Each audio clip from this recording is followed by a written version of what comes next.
Hi guys, welcome to my YouTube video. Today we are going to solve the problem of the day by GFG, and today's problem name is next happy number. So for a given non-negative integer n, find the next smallest happy number.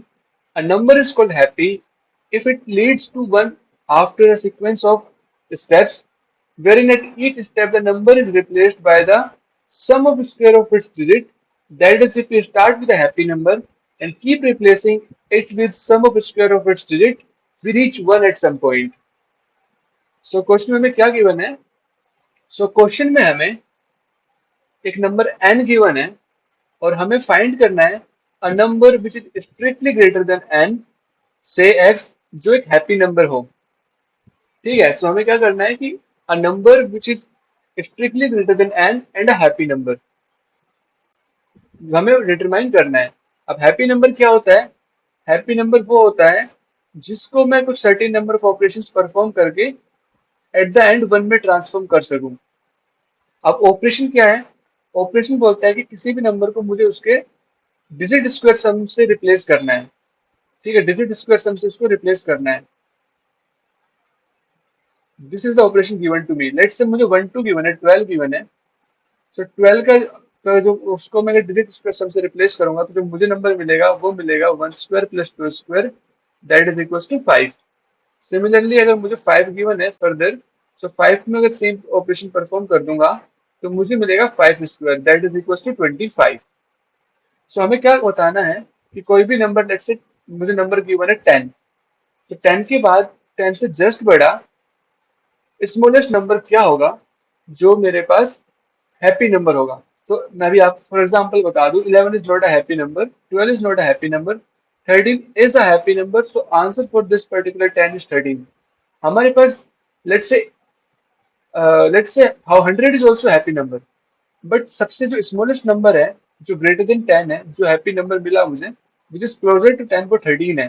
So answer for 10 is 13। So हमें the number जो greater than 10 तो हो, जो happy number हो but closer to 10 हमें return करना है, the one which is more closer to the 10। So 13 is the answer for this particular case. 13 क्यों हैप्पी नंबर है? इसको ट्रांसफॉर्म कर देता हूँ। इसको ले लूंगा 1 square plus 3 square that is 10, then 1 square plus 0 square is 1. So that's why I'm saying 13 is a happy number. So answer for 10 is 13. So हमें डिटरमाइन करना है पहले तो कि कोई भी एक नंबर n है। दो टास्क है हमारे पास। पहले तो हमें बताना है कि क्या n से बड़ा हैप्पी नंबर एटलीस्ट कोई भी एक नंबर हैप्पी नंबर एग्जिस्ट करेगा या नहीं करेगा। Is there any at least one happy number और नॉट। पहला काम तो ये है।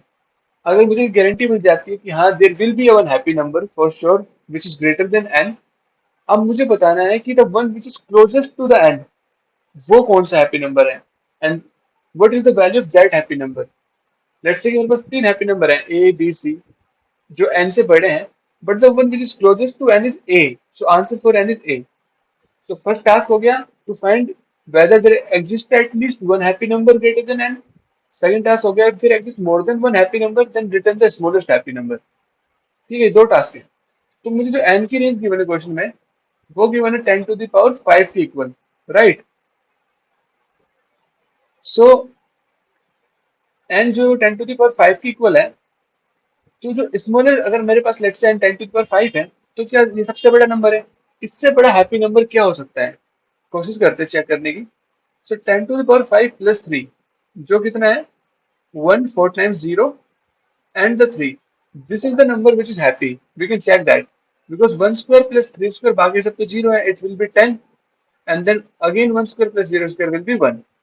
तो कहने का मतलब ये है कि अगर मेरे पास इवन एंड सबसे ग्रेटेस्ट वैल्यू के इक्वल है, 10 टू द पावर 5 के इक्वल है, तब भी मेरे पास जो हैप्पी नंबर होगा वो एग्जिस्ट करेगा and that will be equal to 10 to the power 5 plus 3 के equal, right. So first case तो हैंडल हो गया कि मेरे पास एन कुछ भी हो, definitely there will be a one happy number will exist and that is equals to 10 to the power 5 plus 3। मे भी बीच में कोई और हैप्पी नंबर एग्जिस्ट करते हो, लेट्स से दो और कर रहे हैं, अगर करते हैं x, let's say x and y, so the answer for this question would be x। अगर नहीं करते हैं कोई भी नंबर then definitely 10 to the power 5 plus 3 तो करेगा एग्जिस्ट।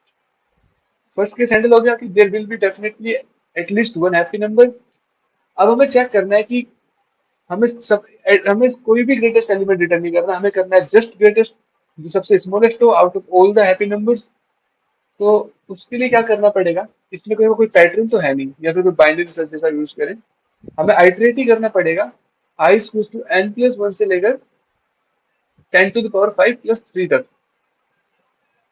अब मैं चेक करूंगा यहाँ पे कि अगर मेरे पास जो आई है, अगर आई मेरे पास हैप्पी नंबर होता है, अगर आई मेरे पास हैप्पी नंबर होता है, तो definitely I will be the one which is smallest strictly greater than n number जो हैप्पी नंबर है, so I can return I from here itself. और ये भी मुझे कंफर्म है लूप की जो लास्ट वैल्यू 10⁵ है वो डेफिनेटली हैप्पी नंबर के इक्वल हो, एक जो डेफिनेटली हैप्पी नंबर है। सो इन द एंड ये फंक्शन मुझे यहाँ से डेफिनेटली आई की वैल्यू 10⁵ को रिटर्न करेगा ही करेगा फॉर श्योर। ऐसा नहीं हुआ कि ये लूप रन कर गया, टर्मिनेट हो गया और यहाँ पे भी जाके कुछ मैं मतलब यहाँ पे पहुंच रहा है, यहाँ पे तो कंट्रोल कभी पहुंचेगा नहीं। डेफिनेटली जो ये वाला इफ कंडीशन है it will definitely execute for at least the last iteration of for loop, जो कि 10⁵ के इक्वल होगी। ठीक है, अब चेक करते हैं कि हैप्पी नंबर को कैसे आइडेंटिफाई करेंगे कि I is my happy number और नॉट, इसको कैसे डिटरमाइन कर सकते हैं। तो चलो थोड़ा हैप्पी नंबर को एक्सप्लोर करते हैं कि हैप्पी नंबर की क्या क्या प्रॉपर्टीज होती है, क्या पैटर्न हमें आइडेंटिफाई कर सकते हैं। तो लेट्स से स्टार्ट करते हैं आई इक्वल टू वन से। क्या मेरे पास I equal to one happy number है? So definitely it is a happy number, क्योंकि हमें इन द एंड हमें वन में ही ट्रांसफॉर्म करना था and it is already equal to one, so that's मेरे पास one is a happy number. फिर मैंने चेक किया टू, क्या टू मेरा हैप्पी नंबर होगा? Let's check. टू को ट्रांसफॉर्म मैं कर सकता हूँ फोर में, like to square is four, four square is 16, 16 square is 37, like 1 square is 1 and 6 square is 36, so 37. Then 9 square plus 49 square is 58, 49. Then 64 plus 25 would be 89. Then 64 plus 81 would be 145. Then 1 plus 16 plus 25 would be 42. And then 42 का होगा 4 square is 16, 2 square is 4, so 16 plus 4 is 20. इसने मुझे 20 return किया। And 20 square is what? 4, like 2 square is 4 and 0 square is 0, so 4. इस case से मुझे क्या identify हुआ कि 2 को मैं चेक कर रहा हूँ कि वो हैप्पी नंबर है या नहीं। तो जो मैं ऑपरेशंस परफॉर्म कर रहा हूँ उस डिजिट स्क्वायर सम से रिप्लेस करने वाला, उसको परफॉर्म अगर मैं करते रहूंगा तो टाइम कम जब मैं अपने पास एक साइकिल के अंदर स्टक करके रह जाऊंगा and it's infinite cycle. So definitely my 2 will never going to become 1 in the end. It will remain stuck in this particular cycle. So अगर ये 1 नहीं बन रहा है, so definitely 2 is not a happy number. Similarly check करते हैं 3 को। 3 को मैं 9 से रिप्लेस कर सकता हूँ। The 9 square is 81. 81 का स्क्वायर होगा 8 का स्क्वायर 64, 1 का square 1, so that's 65. Then 36 plus 25 would be 61. Then 36 plus 1 is 37. और अब चेक करें 37 is already there. जो 37 था वो हमारे पास ऑलरेडी इस वाली साइकिल में था, तो सेम चीज यहाँ पे होगी। 37 से 58 बनेगा अगर आप इसको चेक करें। 58 से फिर 100 बनता बनता बनता 89 बनेगा, 145 बनेगा, फिर 42 बनेगा, देन 42 के बाद 20 बनेगा, देन 4 बनेगा, फिर 16 बनेगा एंड देन अगेन 37 बनेगा। तो कहने का मतलब ये है अगर मैं 3 से भी स्टार्ट करूं, so by performing the number of operations I will never going to end up at 1, I will remain stuck in the cycle. So 3 is also not a happy number. Similarly, हम 13 को check करें तो 13 is a happy number. Why? क्योंकि 13 को मैंने transform किया, so it would be 1 square is 1, 3 square is 9, so 1 plus 9 is 10, then 1 square plus 0 square is 1. So definitely मैं 1 पे रीच कर रहा हूँ in the end, hence 13 is a happy number. So हमने एक चीज तो नोटिस कर ली है यहाँ पे, कोई भी जब मैं नंबर आई को चेक कर रहा हूँ यहाँ पे कि इज इट अ हैप्पी और नॉट, तो मैं चेक करूंगा अगर वो साइकिल में स्टक कर जाता है in the end, so it means it's not a happy number. अगर वो आखिरी में 1 पे रीच करता है it means it's a happy number. अब साइकिल में स्टक करता है इसको कैसे चेक कर सकते हैं? So we can actually maintain a some sort of a visited array और विजिटेड सेट, जहाँ पे हम स्टोर करेंगे जो भी नंबर्स हमारे पास अगर हो चुके हैं। Initially we starting with let's take this example, initially हमारे पास 2 था तो हमने 2 को उसमें पुश कर दिया हमारे साइट में। फिर मुझे 4 मिला, तो मैंने 4 को पुश किया। फिर मैं चेक करूंगा 16 को। 16 एक यूनिक वैल्यू, क्या मैं चेक करूंगा पहले 16 मेरे पास सेट में अवेलेबल है, इट्स नॉट अवेलेबल, तो मैंने 16 को पुश किया, 37 को पुश किया, 58 को पुश किया, 89 को पुश किया, 145 को पुश किया, 42 को पुश किया, देन 20 को पुश किया। अब जैसे ही मेरे पास 20 से फिर से 4 बना, मैं चेक करूंगा कि सेट में 4 तो ऑलरेडी अवेलेबल है, हैंस सेट में ऑलरेडी 4 अवेलेबल है, तो अगर मैं यहाँ से इसमें ट्रांसफॉर्म करके फिर से वहीं पे जा रहा हूँ, इट मीन्स मेरे पास सेम साइकिल में या जो सेम सेट ऑफ वैल्यूज जो मेरे पास ऑलरेडी कर चुकी है उसमें मैं स्टक कर जाऊंगा। इट मीन्स ये मेरे पास, ये एज मेरे पास साइकिल फॉर्म कर देगी। तो जैसे ही मुझे कोई वैल्यू मिलेगी जो ऑलरेडी साइट में अवेलेबल है, लाइक 20 से मुझे फर्दर 4 मिल रही थी और उस 4 ऑलरेडी साइट में अवेलेबल है, hence it will going to form a cycle. So if it is forming a cycle, it means I should written this particular function should written false because I is not a happy number. तो ये समझ आ गया। अगर मुझे visited value मैं check करूंगा, जो ट्रांसफर्ड वैल्यू है वो ऑलरेडी मेरे पास विजिटेड साइट में अवेलेबल है, so I say there is a cycle, hence my number is not a happy number.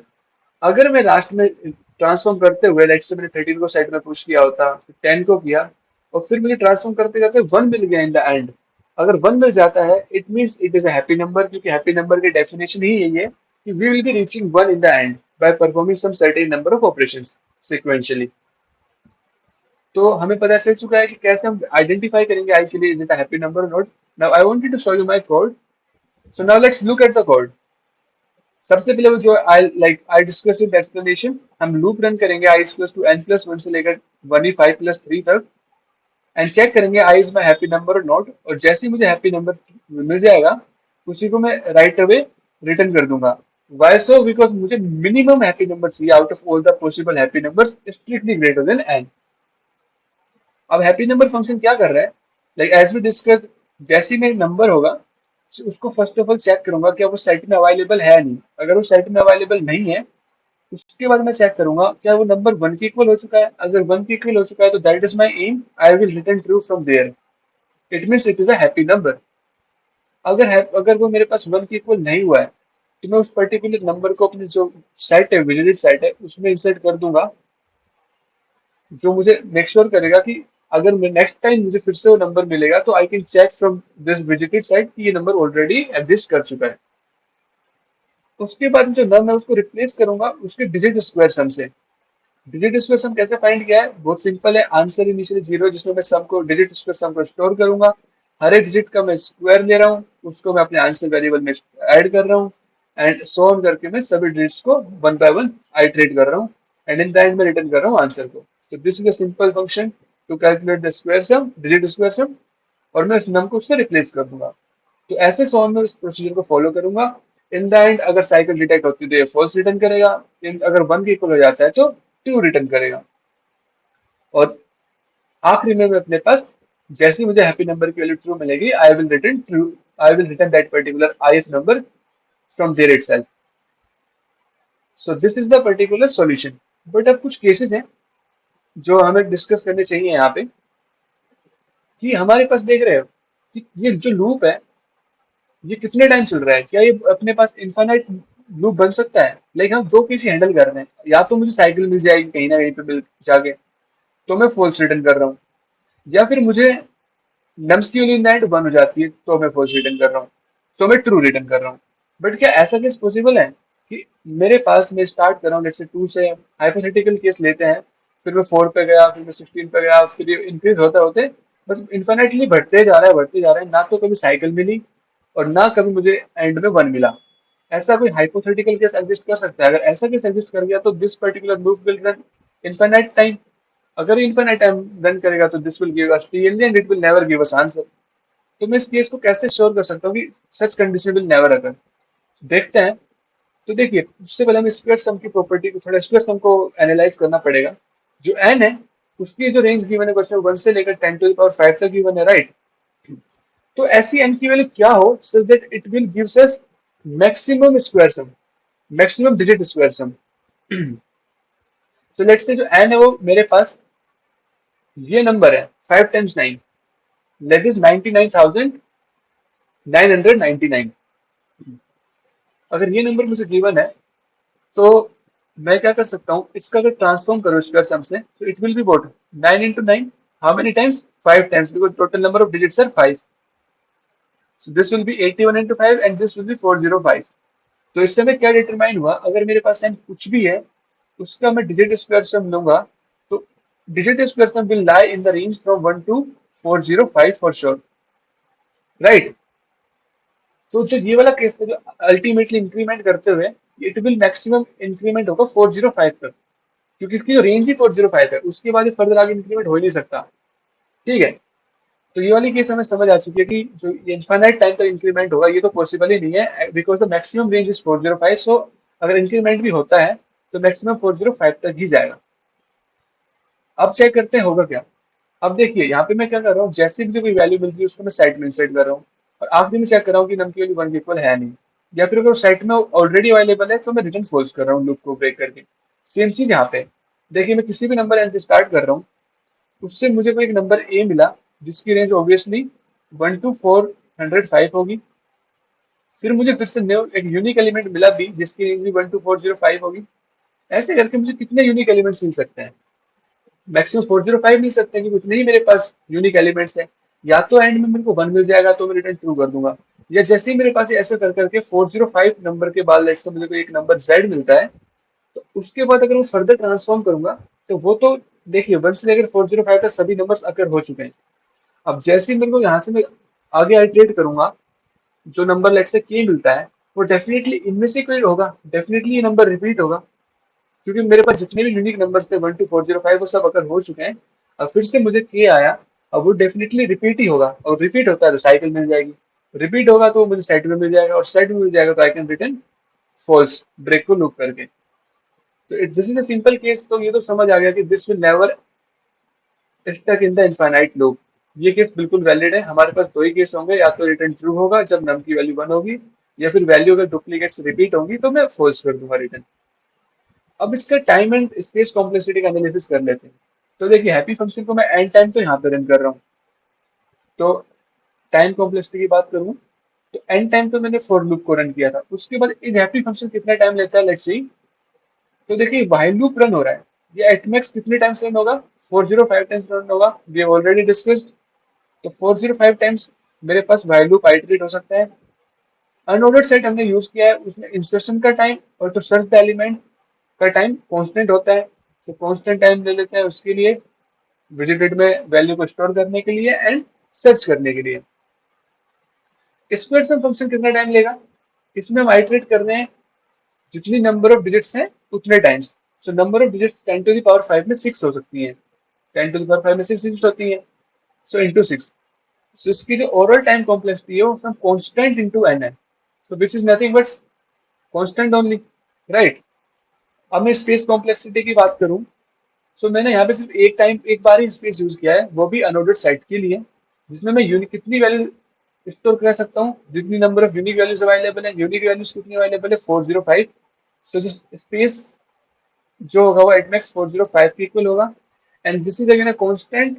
सो अपने पास इसकी टाइम कॉम्प्लेक्सिटी होगी, स्पेस कॉम्प्लेक्सिटी होगी वो बिग ऑफ 1 होगी, और इसकी time complexity big of n है. So this is the time and space complexity analysis. So thank you guys for watching this video. अगर आपकी वीडियो थोड़ी भी हेल्पफुल लगी हो then please subscribe to my YouTube channel, and if you have any query or the recommendation for me how can I improve my teaching, then please write it down in the comment section. Thank you guys.